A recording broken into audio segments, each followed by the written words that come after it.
క్రీస్తు నామములో మీ అందరికీ ప్రేమాభివందనములు. పువ్వులను దేవుడు ఎవరి కొరకు సృజించెను అని తెలుసుకుందాం. పువ్వులను దేవుడు మన కోసం ముందుగా చేసెను.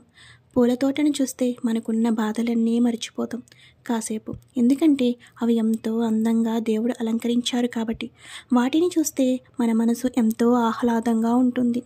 కొన్ని పువ్వులు చూస్తే చూడ్డానికి అందంగా ఉంటాయి, కానీ మంచి వాసన ఉండదు. కానీ కొన్ని పువ్వులైతే ఎంత దూరంలో ఉన్నా వాటి పరిమళం ఎంతో బాగుంటుంది. పువ్వులు కూడా రకరకాలు ఉంటాయి. కొన్ని చూడ్డానికి అందంగా ఉంటాయి, కొన్ని వాసనకి ఎంతో బాగుంటాయి. కొన్ని పూలను అత్తరుల్లో కూడా ఉపయోగిస్తారు. ఇవి అన్నీ ఎవరి కోసం? మనుషులమైన మన కోసమే. మన పుట్టుక నుంచి చావు వరకు అన్ని సందర్భాలలో పూలను ఉపయోగిస్తారు. అసలు పువ్వులు కాలపరిమితి ఎంతసేపు ఉంటుందంటారు? ఉదయాన్నే పువ్వులు వికసిస్తాయి, సాయంత్రానికి వడిలిపోతాయి. అవి ఉన్న కాసేపైనా దేవుడిచ్చిన అందాన్ని, తన పరిమళాన్ని పోగొట్టుకోవు. మత్తయి 6:28లో ఉంటుంది. అడవి పువ్వులు ఎలాగ ఎదుగుచున్నవో ఆలోచించండి.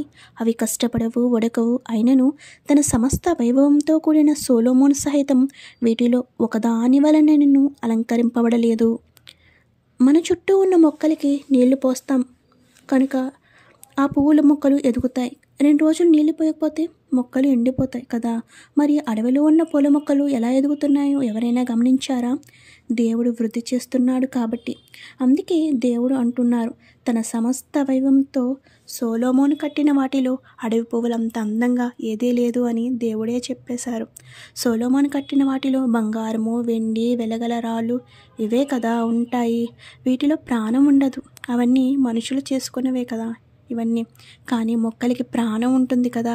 ప్రతి మొక్క వాటి జాతి ప్రకారం రకరకాల పూలను మనకి అందిస్తాయి. ఎవరి కోసం దేవుడు చేశారు? మన కోసమే. అలాగే మనము కూడా జీవితాంతం దేవునికి విధేయతగా పూలవలే మంచి పరిమళంగా జీవించాలని, పువ్వులు ఎలాగైతే పుట్టుక నుండి చావు వరకు అన్ని సందర్భాలలో వాటిని ఎలా ఉపయోగించుకుంటున్నారో అలాగే మనము కూడా పుట్టుక నుండి మరణం వరకు దేవుని కొరకు మంచి పరిమళ వాసనగా బ్రతకాలని కోరుకుంటున్నాను. God bless you.